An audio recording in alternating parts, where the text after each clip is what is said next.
Buen día, doctora. Su micrófono está apagado, no se le escucha. Sí, recién estoy preparando, pero muchas gracias. Bien, para los que no me conocen, mi nombre es Fidelia Claure y bueno, soy ginecobstetra en el Hospital Materno Infantil y este semestre pues estoy haciéndole el reemplazo a la doctora Egues. Muy bien. El tema de hoy que tenemos programado en el seminario es, ustedes lo tienen como hemorragia uterina normal. Son sangrados uterinos anormales que vamos a ver un poco, que ha habido cambios en cuanto en la clasificación, tratando de encontrar un consenso para un mejor manejo de estas pacientes. Voy a entonces a iniciar con la presentación.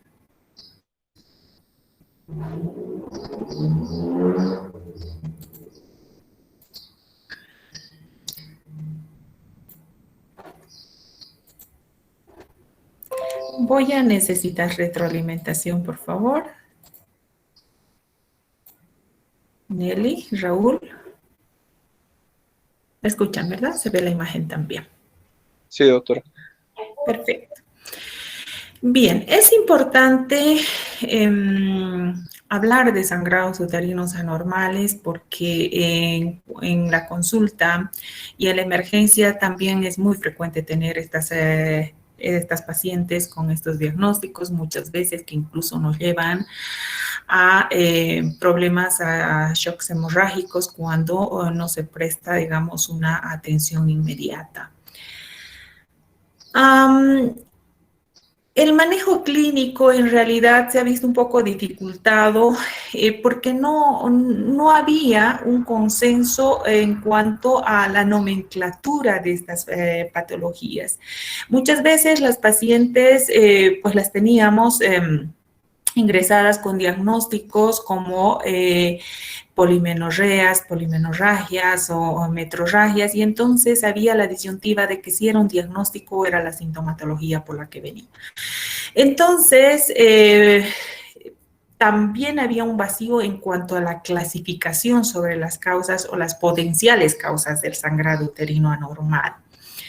Entonces, a partir ya en una reunión de varios países, 17 aproximadamente, donde se reúnen investigadores clínicos y no clínicos del 2016, esto avalado por la FIGO, pues se trata de llegar a un consenso para un manejo unitario y una conducta unánime, digamos, de los profesionales que manejan estas patologías.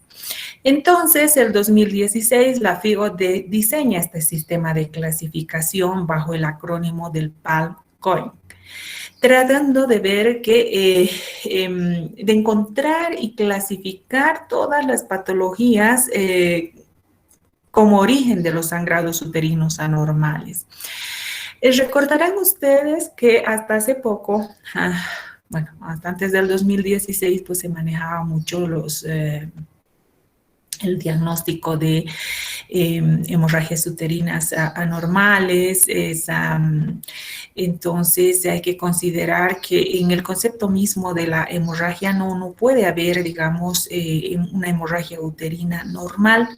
Entonces, a partir de esto tratamos de ya manejar el diagnóstico de sangrados uterinos anormales.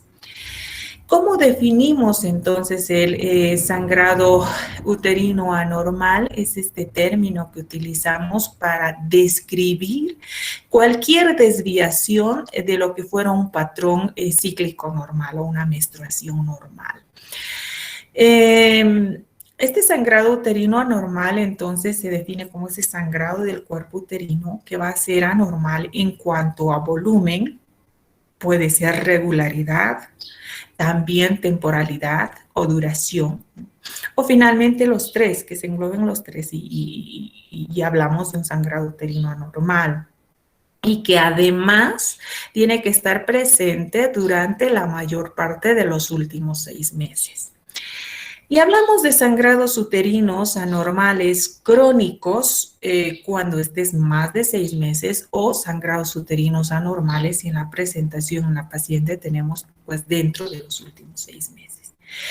Pero es importante que nosotros veamos cuál es un patrón menstrual, un sangrado uterino normal, un ciclo menstrual normal. Y tenemos que encontrar entonces ciertas características como son la frecuencia, la duración, la regularidad e incluso también el volumen, porque hemos dicho que un sangrado uterino anormal va a tener una alteración en cualquiera de ellos o pudiera ser en más de uno, ¿no es cierto?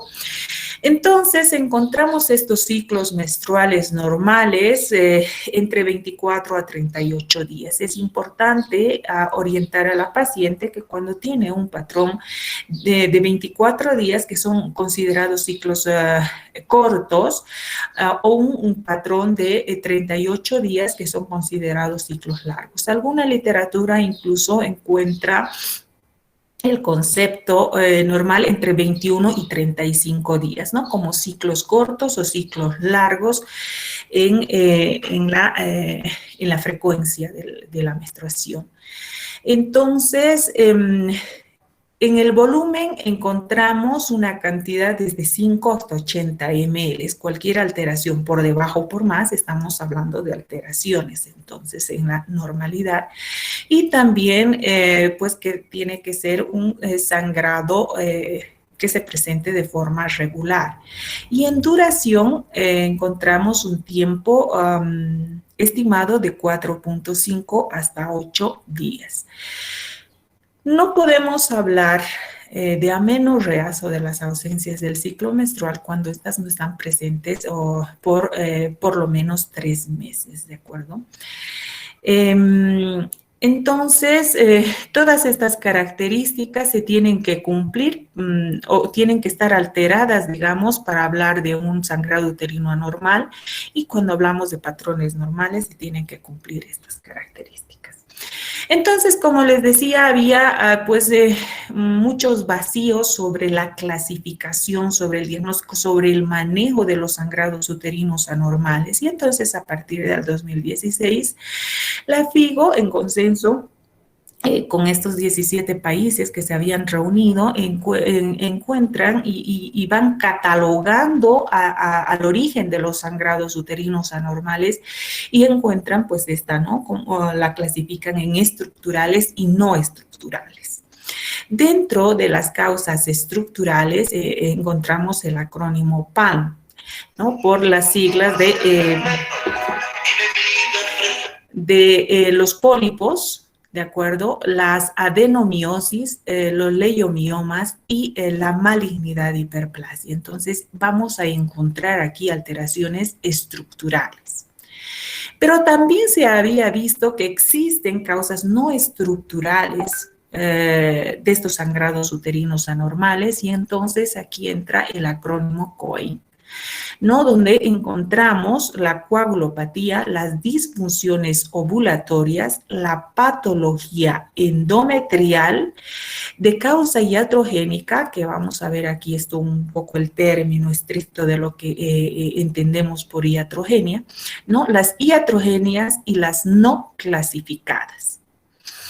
Entonces, cuando hablamos de sangrados uterinos anormales de causa estructural, y vamos a hablar ahora de los pólipos, ¿no? Que es una causa muy frecuente, y tenemos que entender que los pólipos son proliferaciones focales del endometrio, ¿de acuerdo?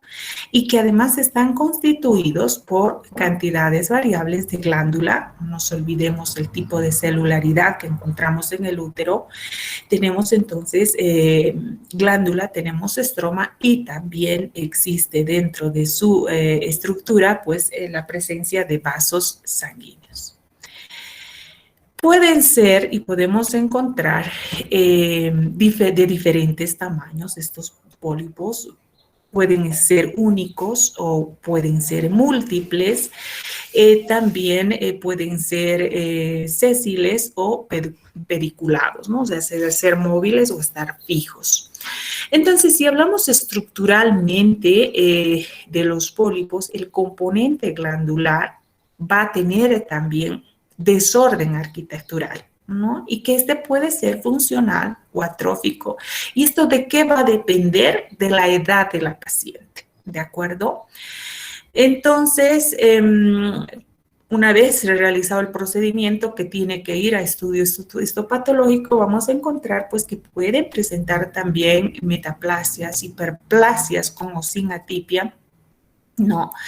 Y un poco más infrecuente, digamos, hasta carcinomas. Entonces, estas pacientes deben entrar bajo el protocolo de estas patologías y ser estudiadas, ¿no es cierto? El otro componente, el estromal, tiene más bien una composición más fibrosa, ¿no? Y los vasos sanguíneos, vamos a ver que los pólipos son muy vascularizados, tienen pues estos vasos tienen paredes más gruesas que el endometrio circundante, ¿de acuerdo? Ahora, ¿por qué se generan los pólipos? Es frecuente que en la consulta las pacientes también nos pregunten por qué. En realidad, el origen en sí es poco conocido, la etiología, pero se cree que es multifactorial. Entonces, la prevalencia, fíjense, nosotros íbamos a solicitar una ultrasonografía que al final es el gold estándar para el método diagnóstico, o hablamos también de la histerosonografía, y vamos a encontrar imágenes como esta, ¿no es cierto? Entonces, la prevalencia es alta, entre el 10 al 15%, y pudiéramos encontrar una prevalencia un poco mayor en mujeres pues menopáusicas por esto de las alteraciones en realidad hormonales, ¿no? Un 20 hasta 30%. ¿Cómo vamos a hacer diagnóstico de los pólipos? Ultrasonografía, lo primero, ¿no? Para causa estructural. No se olviden la histerosonografía, ¿no? Y la histeroscopía, que al final la histeroscopía, pues al hacernos diagnóstico también podemos realizar tratamiento, ¿no? Realizamos las polipectomías y entonces estamos haciendo pues manejo de ese sangrado uterino anormal de causa estructural. Cuando vamos a llevar a estudio histopatológico los pólipos, vamos a ver que la gran mayoría de estos son benignos. Así que pudieran presentar hiperplasias atípicas y desarrollar un potencial maligno, pero en un menor porcentaje. Y entonces estas pacientes ya ingresan pues dentro del estudio y protocolo de pacientes con neoplasias. ¿De acuerdo? Pero el mayor porcentaje definitivamente de estos pólipos son benignos. La segunda causa de sangrados uterinos anormales de causa estructural son las adenomiosis. ¿Y cómo debemos entender el concepto de las adenomiosis? ¿No? Que muchas veces confundimos con lo que son las leiomiomatosis o las miomatosis. Pero las adenomiomatosis o las adenomiosis son la presencia de estas glándulas, ¿no? Y estroma endometrial en el espesor del miometrio del músculo uterino, con hipertrofia e hiperplasia reactiva de esas fibras musculares adyacentes, ¿no? Donde se están formando, donde se están produciendo estos desarrollos de estas glándulas y estroma endometrial. Entonces, alrededor de esta, perdón, mi cursor, de estas glándulas y estroma endometrial también va a haber una hiperplasia reactiva de estas fibras musculares. Entonces, tenemos que ver que desde el punto de vista histológico se va a caracterizar por una coexistencia de estas glándulas endometriales, ¿no? Que se van a ingresar, van a desarrollar dentro del espesor de ese miometrio, ¿no? De endometriosis, ¿ya? Y además la presencia de leiomiomatosis, es decir, cuando hablamos de adenomiosis, estamos hablando de todos estos componentes, de esta coexistencia entre lo que son esas glándulas endometriales que han generado hiperplasia, una hipertrofia, una hiperplasia en el grosor del miometrio, que además tenemos endometriosis y leiomiomatosis o miomatosis, ¿de acuerdo? ¿Cómo se genera? ¿Por qué se produce esto? Entonces, pues hay dos teorías que son las más aceptadas, ¿no? Y la primera, que es por una lesión mecánica, ¿no? Donde de esta reparación tisular que trata de generarse, digamos, cuando se produce este ingreso de estas glándulas y estroma endometrial, ocasiona que esta invaginación del endometrio genere estos tumores, ¿no es cierto? Y la otra teoría aceptada, digamos, para la producción de la adenomiosis son la presencia de los remanentes mullerianos con procesos de metaplasia. ¿Son frecuentes? Sí, también la prevalencia es muy frecuente. Vean, más de ese 20 a 40% que encontrábamos en los pólipos, encontramos hasta un 70% y que también varía pues con la edad. Es más frecuente siempre ya en edades más maduras de las pacientes, en edades premenopáusicas o menopáusicas. Entonces, ¿cuál es el rol de la adenomiosis en los sangrados uterinos anormales? Pues no está claro, pero probablemente se debe a la presencia de todos, a la presencia y a la coexistencia de todos estos factores. ¿Cómo realizamos el diagnóstico? Pues evidentemente se va a solicitar la ultrasonografía, donde nos los van a poner el reporte de adenomiosis, endometriosis, miomatosis, pero fundamentalmente y tradicionalmente, ¿no? El diagnóstico va a estar realizado por esas piezas que se van a llevar a estudio histopatológico, es decir, la paciente va a ser sometida con ese apoyo diagnóstico ultrasonográfico a procedimientos como las histerectomías, ¿no? Y entonces se lleva a estudio histopatológico y ahí tenemos el diagnóstico definitivo, ¿no? Como que hay una relación causal. Entonces es muy importante. La ultrasonografía sí no los va a dejar o no los va a poner como presente o ausente simplemente. Entonces, es decir, es un apoyo diagnóstico, pero el estudio histopatológico al final es el reporte definitivo, el diagnóstico definitivo.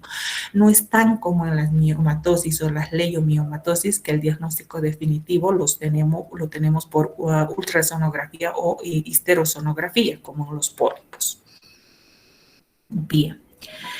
La otra causa de sangrado uterino anormal estructural son los leiomiomas, ¿no? Entonces, cuando hablamos de la leiomiomatosis, estamos hablando de los miomas uterinos y estos también son muy frecuentes y no es para nadie raro. A veces, pues la mamá, las hermanas, las tías en la casa ya tienen estos diagnósticos, ¿no es cierto? ¿Y qué son los miomas uterinos? Son los tumores mesenquimáticos, obviamente más frecuentes del útero y que van a resultar de una mutación somática de una célula del músculo liso. Y obviamente, posteriormente se va a producir esa multiplicación celular hasta que se formen estos tumores uterinos, ¿no es cierto? Tienen una alta prevalencia, encontramos hasta un 70% y nuevamente vemos aquí que es importante la edad, ¿no? Pacientes entre 40 y 50 años que generalmente van a ser portadoras de estas patologías o de esta patología, la leiomiomatosis o la miomatosis uterina. ¿Por qué se produce? Nuevamente las pacientes, ¿no? Muchas veces se han realizado una ecografía, en el control rutinario, les reportan miomatosis uterina y se ven preocupadas porque tienen la idea de que también son malignos. Son muy poca tasa de malignidad también para los miomas. Entonces, ¿por qué se producen? Les decía, las teorías propuestas van pues igual muchas van desde las más antiguas que sugerían esa ulceración a nivel endometrial o una ectasia venosa producida mecánicamente por el mioma, hasta estas teorías ya más modernas que sugieren estas desregulaciones pues hormonales, desregulaciones entre los factores angiogénicos, entre las desregulaciones en el crecimiento celular, estas remodelaciones tisulares, la presencia de los factores proinflamatorios que hacen reactivos alrededor, que estos procesos reactivos alrededor de las fibras musculares en el grosor del músculo uterino, y a estas alteraciones locales, ¿no es cierto? Muchas veces también que hace que se genere esta patología. ¿Cómo vamos a hacer el diagnóstico? Definitivamente, si ustedes van viendo dentro de las causas estructurales, el primer paso es pues solicitar una ecografía, ¿no? Y entonces en la ultrasonografía nos dirán ya presencia de miomas. Y es frecuente encontrar dentro de estas ultrasonografías generales que van en los miomas serosos, los intramurales, los submucosos. No, vamos a ver que un segundo paso importante para el diagnóstico de sangrado uterino anormal como etiología de la miomatosis es determinar si estos son miomas submucosos y los que no lo son. Es decir, en el 2016, cuando se hablaba de miomatosis uterina, ¿no? Como causa de sangrado uterino anormal, este consenso no clasifican a los miomas como vemos nosotros como submucosos intramurales o subserosos o serosos, ¿no es cierto? Más bien estos los clasifican como submucosos, que son los que tienen importancia para la generación de sangrados uterinos anormales, y los que no lo son, y son los otros, ¿no? Que vamos a ver ahora. Entonces, ese tercer paso en la clasificación de los miomas está dado en 8 grupos, ¿de acuerdo? De acuerdo a la relación que tienen con la mucosa o con la serosuterina también, y obviamente en el grosor del endometrio. Y entonces, el 2016 se los clasifica a los leiomiomas como submucosos, ya, 0, y vamos a ver que tiene importancia cuando pongamos el diagnóstico, este pediculado intracavitario, fíjense aquí, ¿no? Este sería el submucoso 0, ¿ya? Luego tenemos el submucoso 1, donde encontramos que es menor del 50% intramural. Y ustedes podrían decir, pero ¿por qué no mejor, si tiene importancia para el sangrado uterino anormal, mayor al 50% submucoso, ¿no es cierto? Que tiene lógica, pero la clasificación está dada de esa forma. Entonces, en el submucoso 1 es menor del 50%, esto aquí, intramural. El submucoso 2 encontramos mayor o igual, fíjense, mayor o igual al 50% intramural. Y dentro de la clasificación de otros, encontramos entonces a los leiomiomas otros 3, contacto con el endometrio simplemente, es decir, que el 100% es intramural, ¿de acuerdo? El 4, igual, fíjense que ya no tiene contacto siquiera, es totalmente intramural, ya no tiene contacto a nivel submucoso. El 5, que es subseroso, mayor o igual al 50% intramural. El 6, que es subseroso, ¿no? Y menor al 50%, aquí, menor al 50% intramural. El 7, que es subseroso pediculado, ¿de acuerdo? Y el 8, finalmente, que es la presencia de esos miomas y que vamos viendo en la práctica que sí los encontramos, ¿no? Que son de ubicación cervical, parasitarios, intraligamentarios, ¿de acuerdo? Que muchas veces durante los procedimientos quirúrgicos incluso necesitamos el apoyo de urología y demás por el riesgo que tenemos en la presentación, en la ubicación de estos miomas. Ahora aquí tenemos algo que es importante, que son los híbridos, ¿no? Que vamos viendo que son el 2 y el 5, ¿no? Que son submucosos, el 2 y el 5, los híbridos, que son submucosos y subserosos. Esa es la clasificación en realidad, que sí es un poco compleja, pero es la clasificación que la FIGO propuso el 2016 como origen de sangrados uterinos anormales, teniendo como punto de partida los miomas, ¿de acuerdo? La última causa de sangrados uterinos anormales tiene que ver con malignidad e hiperplasia, ¿de acuerdo? Entonces, cuando hablamos de malignidad e hiperplasia en causa estructural de sangrado uterino anormal, vamos viendo que podemos encontrar hiperplasias de endometrio con o sin atipias. Y obviamente también los tumores malignos epiteliales o mesenquimáticos del cuerpo o del cuello uterino, que son causas infrecuentes de sangrado uterino, sí, pero que encontramos. Entonces, es muy importante también que cuando la paciente acude a consulta indicando que tiene un sangrado uterino anormal y que generalmente pudiera tener alguna relación con la relación sexual, lo primero que tenemos que hacer es descartar estas patologías, ¿de acuerdo? Es importante señalar en esta que el PALM-COIN no ha sido diseñado en realidad para reemplazar estas otras patologías en su clasificación.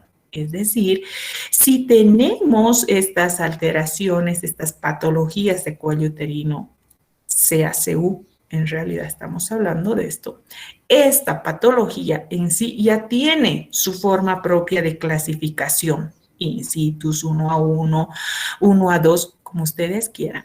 No, el PALM-COIN, y lo mismo que las hiperplasias endometriales. Entonces, el PALM-COIN no ha sido diseñado en realidad para clasificar esas patologías, que simplemente busca como etiología a estas, ¿de acuerdo? Eso tiene que quedar claro.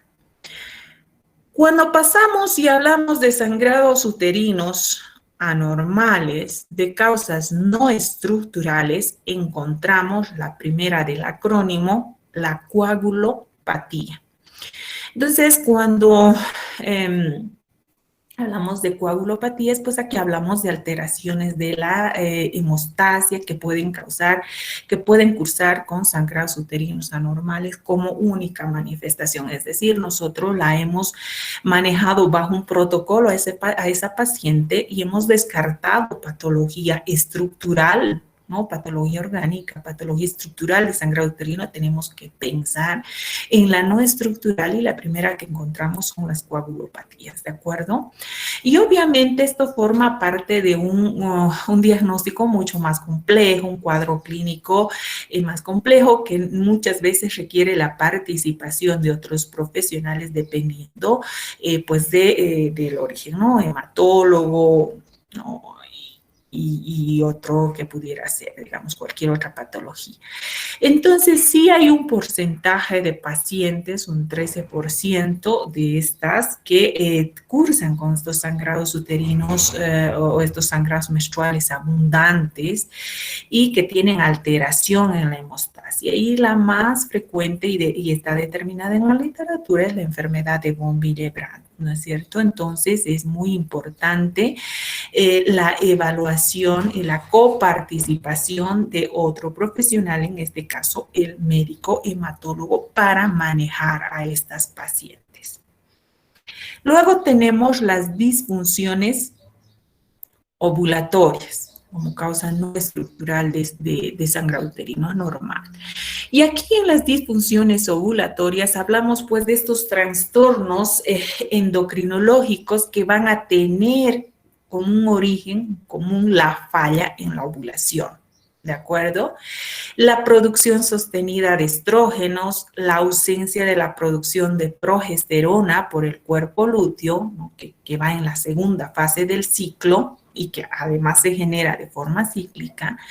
Y esto lleva a que a una proliferación endometrial persistente que va a estar asociada con la disminución de prostaglandinas, la F2-alfa, que es uno de los principales factores relacionados con la hemostasia endometrial, ¿de acuerdo? Entonces hay que ver que encontramos también orígenes o causas fisiológicas de estas disfunciones ovulatorias. La adolescencia, la perimenopausia, ¿no? La lactancia, el embarazo y otras causas patológicas y las más frecuentes, síndrome de ovario poliquístico, ¿no? Tumores productores de andrógenos, disfunciones hipotalámicas y todas estas. Vamos a ver entonces que muchos de estos desórdenes, cuando hablamos de disfunciones ovulatorias, pueden formar más bien parte de otros trastornos también endocrinológicos, como son patologías tiroideas, hiperprolactinemias, la obesidad, que es muy importante cuando hablamos de alteraciones del ciclo menstrual, que ya lo van a ver también, la anorexia, ¿no? La parte, digamos, que tiene que ver esto, el ejercicio físico extenuante, estas dietas veganas que muchas veces las pacientes, estas dietas estrictas que realizan y van a perder peso de forma aguda en 2 semanas, 4, 5, 6 kilos, ¿no? O estos ejercicios de alta competición que también tienen e influyen en parte de lo que son las alteraciones del ciclo menstrual, estas disfunciones ovulatorias. Entonces, también hay que reconocer que existen alteraciones ovulatorias, pues, de causa farmacológica ya por una patología base de la paciente, ¿no? Como el uso prolongado de esteroides, antidepresivos tricíclicos y que todo esto influye en este ciclo. La otra causa dentro del acrónimo de sangrado uterino anormal es la patología endometrial.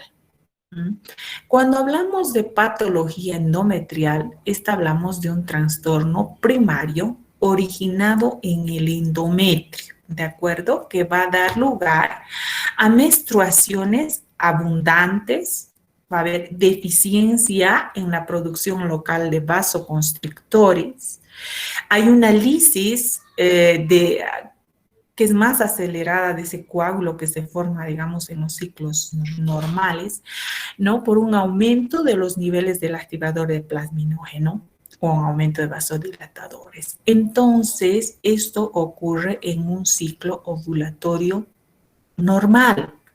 Por esto, diferencia de las otras, digamos, de estas disfunciones ovulatorias. ¿De acuerdo?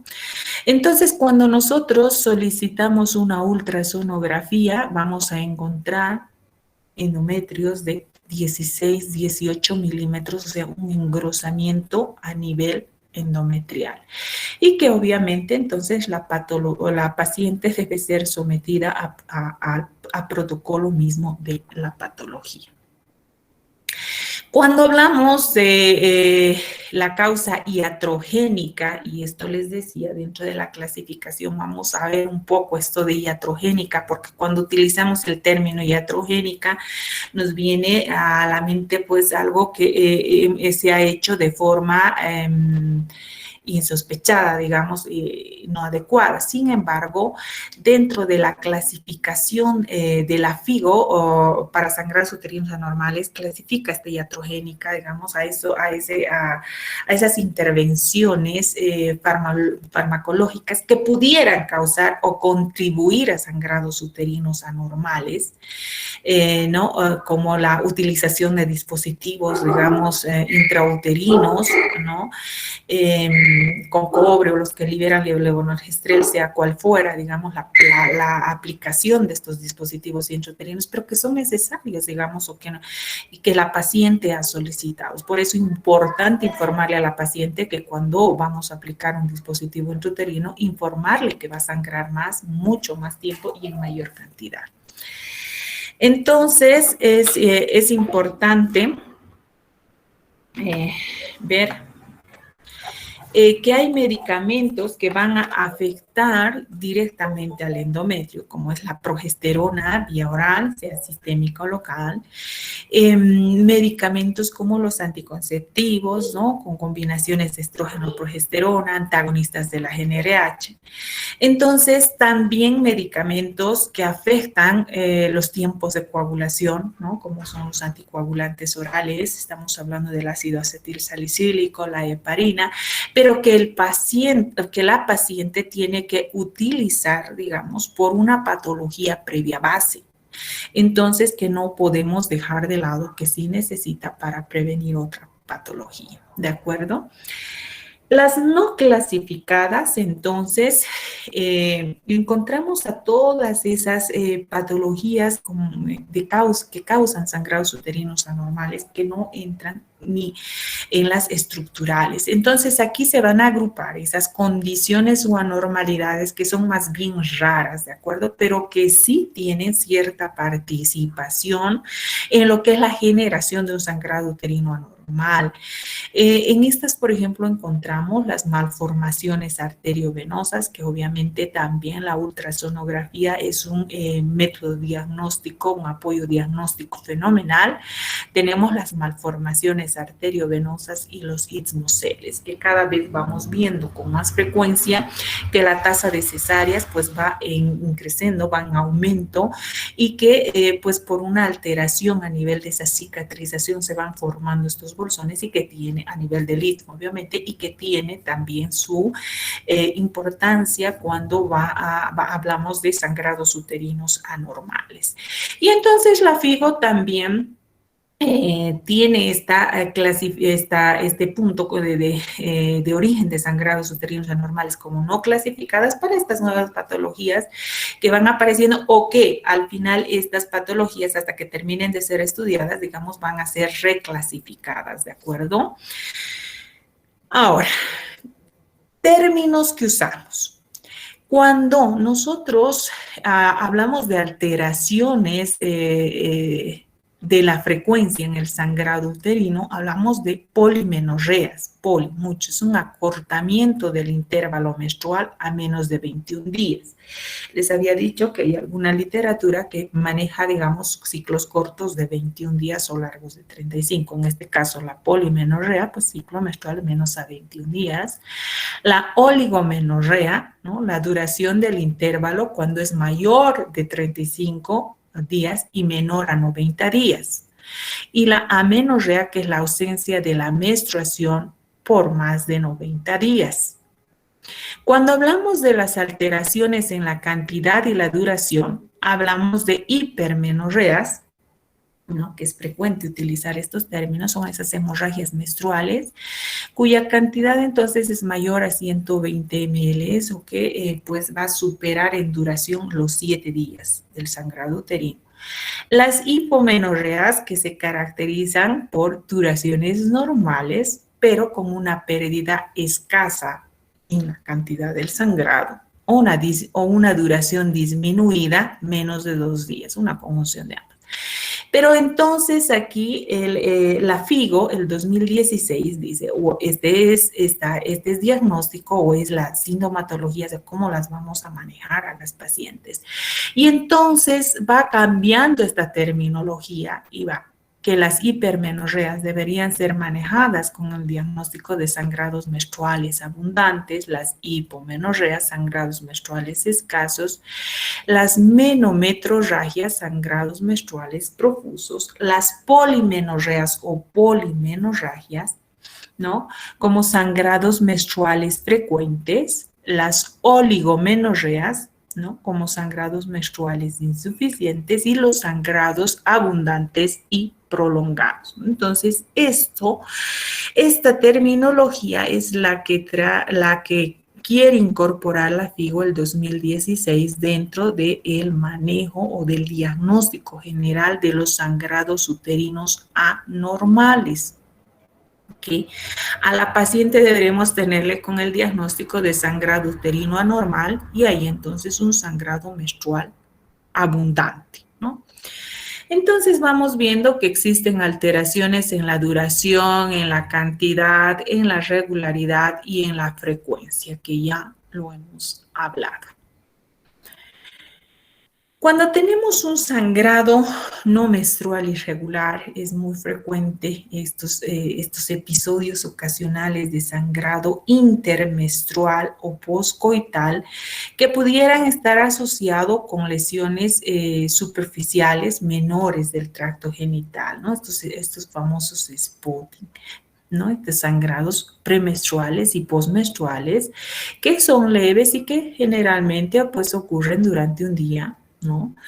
Y o más antes, digamos, o después del periodo menstrual reconocido. Entonces, si estos pudieran ser indicativos de endometriosis, pólipos endometriales y todo esto, ya la paciente tenemos que estudiarla bajo este protocolo. Entonces, ¿cómo hacemos el diagnóstico? Definitivamente a esa paciente tendremos que solicitarle pues algunos laboratorios. Aquí encontramos el método de Hillman, que es el pesaje de las toallas higiénicas, de los tampones, la anamnesis, que es muy importante, tratar la causa base asociada, si hubiera alteraciones tiroideas, es decir, solicitarle también esos laboratorios hormonales, ver los tiempos de coagulación, ver la hormona, la beta-HCG, ¿no? Para descartar cualquier otra patología, y entonces aquí se propone, digamos, con este método para ver cuánto está menstruando, digamos, la paciente, cuánto está sangrando en cantidad. Y entonces aquí propone la FIGO, este manejo para diagnóstico del Palm Coin, este acrónimo, ¿no? Si cumple o no. Si tiene, digamos, una patología como la leiomiomatosis en localización de otros, ¿no? Podemos marcar ahí como causa de sangrado uterino anormal o en patología endometrial cuando hablamos de causa no estructural. Entonces, lo que deberíamos poner en el diagnóstico de la paciente es sangrado uterino anormal, pólipos, ¿no? 1 o marca el 0 la ausencia. Entonces, aquí yo entiendo que esta paciente tiene como origen de su sangrado uterino anormal un pólipo, ¿no? Una disfunción ovulatoria. Entonces, este es, digamos, el manejo que propone la FIGO. Y entonces cuando tenemos, digamos, un diagnóstico único, podemos encontrar, y vamos el acrónimo PALM-COIN nuevamente, o sea, ponemos sangrado uterino anormal, PALM-COIN, y si he encontrado yo como origen la leiomiomatosis, su mucosa, ¿no? Dentro de esta clasificación que ya hemos visto, entonces la catalogo hacia la paciente, o si es una paciente con adenomiosis, ¿no? Diagnóstico, y entonces aquí hay una causa identificada de sangrado uterino anormal, dejando la patología endometrial obviamente como causa endometrial, y es más un diagnóstico de exclusión. Pero pudiera la paciente tener más de un origen, digamos, de sangrado uterino anormal. Entonces pudiéramos hablar de una leiomiomatosis o de una malignidad, por ejemplo, entonces una hiperplasia endometrial atípica, ¿no? Entonces, es muy importante que también puede definitivamente, ¿no? Aquí, por ejemplo, encontramos una causa estructural, la leiomiomatosis, ¿no? En localización, y la coagulopatía, es pues, de que la paciente pues esté tomando un anticoagulante. Entonces, ¿cómo vamos a hacer el manejo de los sangrados uterinos anormales? Obviamente, después de tener el origen y haberla estudiado a la paciente, ¿no? Podemos hacer un manejo, un tratamiento no hormonal. Utilizamos los AINES, el ácido tranexámico para manejar esos sangrados uterinos anormales. Sí, el danazol también, que se ha utilizado mucho en la endometriosis, pero que ha quedado ya relegado en su uso. Tratamientos hormonales, los anticonceptivos orales combinados, ¿no? Entonces, es muy importante. También hablamos del tratamiento quirúrgico cuando encontramos patología endometrial, se puede hacer las ablaciones endometriales, esos legrados hemostáticos, se pueden hacer las histeroscopías, que además de hacer diagnóstico, hacemos tratamiento, y también, finalmente, si hablamos ya de pacientes en edades adultas, con fertilidad satisfecha y portadora de una adenomiosis, pues se propondrá las histerectomías, ¿no? Esto es con evaluación definitivamente muy individualizada de la paciente. Algunos términos que debemos recordar: las hipertrofias son esos crecimientos excesivos y anormales de un órgano o de parte de él debido al aumento en el tamaño de sus células. Hiperplasias, aumento anormal del tamaño que sufre el órgano, un tejido, debido a un incremento en el número de células normales que lo forma. Ya las displasias, que ya hablamos entonces de estas anomalías en el desarrollo de los tejidos de un órgano, de una parte anatómica del organismo, y las metaplasias, que se refieren a cambios de transformación. Y que esto pues lo les he recordado estos términos cuando hablamos de patología endometrial, sobre todo hablamos de miomatosis, hablamos de adenomiosis, que es importante tener en cuenta esto. Entonces, la literatura que les he presentado, aquí la tienen como referencia, y sobre todo, y ustedes si hacen una revisión del consenso del 2016 de manejo de sangrados uterinos anormales realizada por la FIGO, prácticamente la mayor parte de la literatura está extraída de este consenso. Bien. Eso en cuanto pues al tema que hoy teníamos que presentar en seminario. Si tienen alguna pregunta, estoy presta a responderles. Es muy importante individualizar a la paciente en el estudio. Cuando ustedes tienen una paciente con un sangrado uterino anormal, hay que ver características, ciertas condiciones, la edad, la anamnesis es muy importante, si es frecuente que la paciente vaya presentando estos episodios de sangrados uterinos anormales. Muchas veces hay que someterlas a estudio hormonal, todo ese perfil hormonal, estrógenos, progesterona, folículo estimulante, luteinizante y patología tiroidea, ¿no? Por la FSH tiene mucha similitud estructural con la TSH, y entonces son manejos pues integrales que debemos realizar en la paciente. Bien. Entonces, si no hay preguntas, jóvenes, espero que les haya servido, que hayan aclarado dudas el día de hoy. Todavía encontramos mucha dificultad en el cambio de la terminología, mucha dificultad en el diagnóstico. Ustedes, según vayan rotando con diferentes médicos, van a ver que todavía se manejan, que no está mal, en realidad, no estamos diciendo que esté mal, que no maneje como, pero que se trata de llegar a un consenso para un manejo estandarizado. Eso es lo que propone la FIGO el 2016. Bien.